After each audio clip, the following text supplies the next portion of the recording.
Word problem number 71. So, nagsimula pala tayo sa number 1. So, kung gusto nyong mapanood simula number 1, ay pumunta po kayo sa description para makita nyo yung playlist. Okay? In a certain game, 3 blue chips is equal to 2 red chips and 6 yellow chips is equal to 1 red chip. 4 yellow chips is equal to how many blue chips? So, ang choices 1, 3, 5, and 7. Okay, so pause nyo muna and try sagutan bago panoodin ang solution ko. So, bago tayo mag-start, invite ko lang kayo. Meron po akong review para sa Civil Service Exam ngayong August 2024. Para lang po ito sa Math and Logic via Zoom, 50 pesos only, 10 sessions po yan. So lumalabas na 5 pesos per session lang. So napaka-sulit po nito. So kung interested po kayo, i-PM nyo lang ako sa Messenger, RJ Enseñado. Okay, so let's start. Sagutan na natin ito.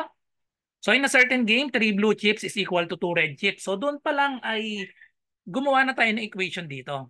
Ayan o. So, 3 blue chips. So, lagay natin. Ang variable na gamitin natin, syempre, yung first letter. 3 blue chips. So, we have 3B is equal. Ayan. So, is equal to 2 red chips. Okay? So, ang first equation natin, 3B is equal to 2R. Okay? So, yan na yung first equation. And then, second equation natin. So, lagyan natin ito. Equation number 1. And then, 6 yellow chips.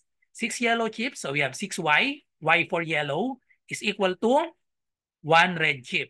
Okay, so 1 red chip, ibig sabihin 1 R. Or simply R na lang. Okay? So, equation number 2. So, anong hinahanap natin dito? 4 yellow chips. 4 yellow chips is equal to how many blue chips? So, ilan daw na blue chips ang katumbas ng 4 yellow? Okay? So, buuin lang natin. Gamitin natin itong equation 1 and equation 2 para masolve natin ang 4 na yellow chips. So mapapansin natin, parehas may R dito.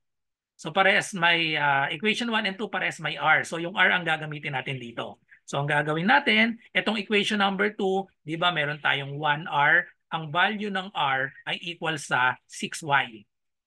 Okay? So tapos, itong 6Y na value ng R, ipapalit natin sa equation number 1. Ayun. Palitan natin itong R na itong value ng R sa equation number 2 which is 6Y.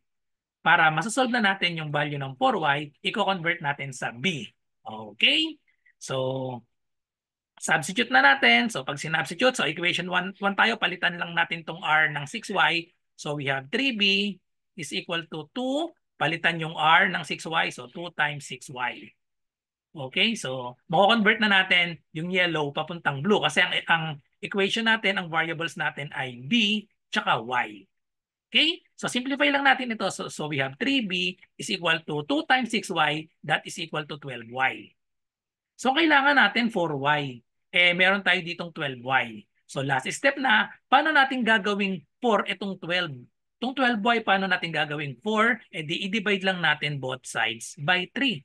Kasi 12Y divided by 3 ay equal na ito sa 4Y. Okay? So yun ang hinahanap natin, 4Y. Ito na yan, di ba? So 4Y is equal to 3B over 3. Cancel out lang natin yung 3. Therefore, the value of 4Y is equal to B. Kapag bilang, ibig sabihin niyan, may invisible na 1.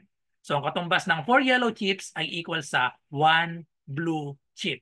The correct answer is letter A, 1. Okay, so that's it. So thank you for watching. I hope may natutunan kayo sa video na ito. At kung may math question po kayo, ay i-comment nyo lang dito. Or i-PM nyo ako sa aking messenger, RJ Enseñado. So good luck sa lahat na nagre-review. Bye-bye and God bless.